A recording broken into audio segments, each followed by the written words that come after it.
Ladies and gentlemen, may I have your attention, please? Covering both sides of the big issues with the analysis you trust on News Radio 1040 WHO. Do you really know what your kids are up to online? Do you pay attention? I know some parents, for example, they keep a record of where the kid, goes online, what they search for online. And, that's all well and good. But it doesn't necessarily show you what they're looking at online. We got a story out of MarketWatch that says, it's an investigation by them, that says TikTok has an algorithm that is promoting sexual content, drugs, and booze to kids as young as 13 years old. Well, Rania Mankarius is on our Newsmaker line. It's always great to have you back. How are you? I'm doing well. How are you? I'm very well. You are our kind of family safety expert. This story is pretty disturbing, isn't it? It is, and actually it's really eye-opening. And what it tells us is that while TikTok and other platforms ask you for your age before you sign on to the app, it doesn't really ensure that they do anything to protect young eyes from content that's not age appropriate. And so what this study did was using a bot, not using a real child, had the bot search for OnlyFans, which is a highly sexual, highly promiscuous, it's content that is geared towards that. And what TikTok discovered, what TikTok does through its algorithms is says, all right, this person wants that type of content. Even though it's a 13-year-old user, it starts to feed them more content. By the end of the study, this 13-year-old user had seen 569 drug-related videos and over 100 sexually explicit videos. The algorithms continue to force and push that type of content on the user. And that's very concerning. Right. I mean, it really is. That's pretty nasty. The Wall Street Journal is part of this, right? That's who did this. They did the OnlyFans thing.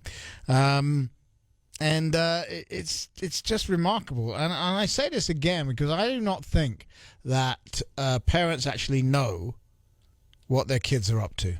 So, look, they may even have a history of it. Oh, look, they were on TikTok. Well, I think it's impossible for parents to keep up with all the different things their kids, all the platforms their kids are on, all the searches they possibly can be conducting. You're thinking on some level that the platform users are going to be responsible and protect your children's eyes, and the content, but they're not. They're there to get as many users as they can. Certainly, they have rules for what's allowed on the site, but I mean, I've only seen those rules be enforced when it comes to COVID. To be very honest, I haven't seen them enforced with anything else or much of anything else. And so kids are exposed to so much, which is why the conversation really has to start at home. We've got to help create tools to keep parents on top of this, and something I'm personally working on and we'll be excited to share in the coming weeks and months. But it's a very difficult position for parents to be in, and kids who have to navigate. Now you're just teasing us. So you're going to have a solution to all of this? I actually am. I've been working on it for about a year now, and I'm excited to share it. Not ready yet, but it will be ready in the next month, and it's geared for parents to navigate this never-ending world of the online, of all the apps and the different things that our kids are exposed to. Parents like me who it's impossible. Okay, now there's OnlyFans. I thought it was TikTok and Instagram and Twitter and Snapchat. Now we have Discord and all these other things. It just becomes overwhelming. And we've got to do what we can to protect our children online, because certainly the social media companies won't do that. Okay, and of course, back in the day, I'm going to show my age now. Okay, this is Simon's about to show his age warning.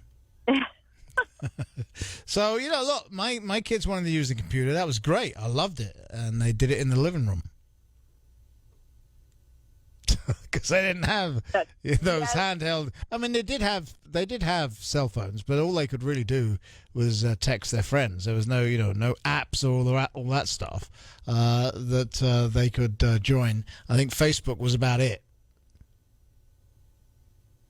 that's another world away. Yes, I just said I was showing my age. You don't have to emphasize it. But I think a lot of parents say, as long as we can keep the gadgets in front of us, and it's a little bit more complicated because kids.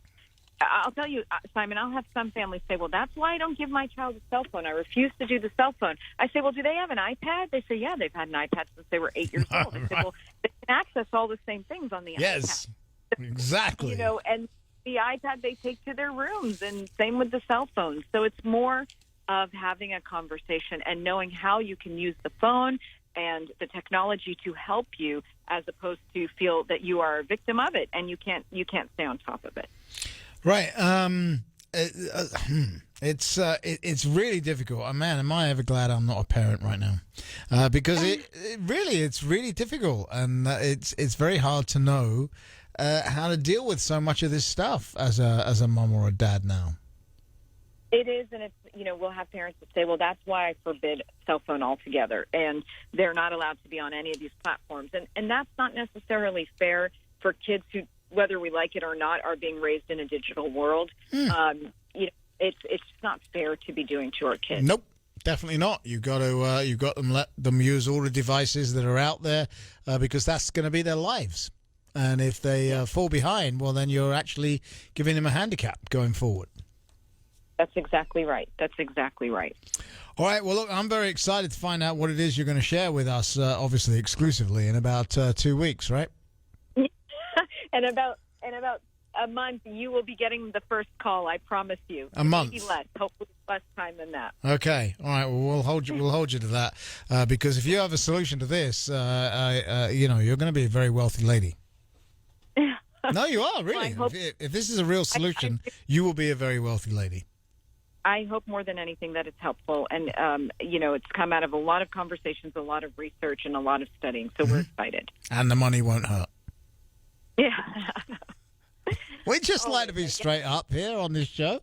It's okay. It's okay. We're big fans of capitalism on this show. So if you invent something that really every parent in the land needs, then God bless you and good luck. I absolutely hope you do. All right. If people want to find out more about you, where do they go? I'm very easy to find. It's RunyaMancarius.com or at the Runya Report. And Crime Stoppers of Houston is very easy. It's crime-stoppers.org. Okay. So why don't we spell your name? Because a lot of people are going like, what? I know you've done it before, but off you go. I know. I do it, and I don't mind it at all. It's Rania, last name Mancarius, Mankarious, as in Sam. Very long, every letter. Terrible, but it is what it is. There you go. It is what it is. All right. I just want to read you one of my text messages because we literally just talked about it. I have raised 6 kids. No smart devices allowed in or out of my house until they were 18, unless I or the mother is watching everything. Wow. That's remarkable. Very rare, but remarkable. All right. Well, I just wanted to read that before we let you go. Rania, thank you very much for coming on again. We love having you on, and I look forward to that exclusive. Sounds good. I love being here. Thank you again. You take care.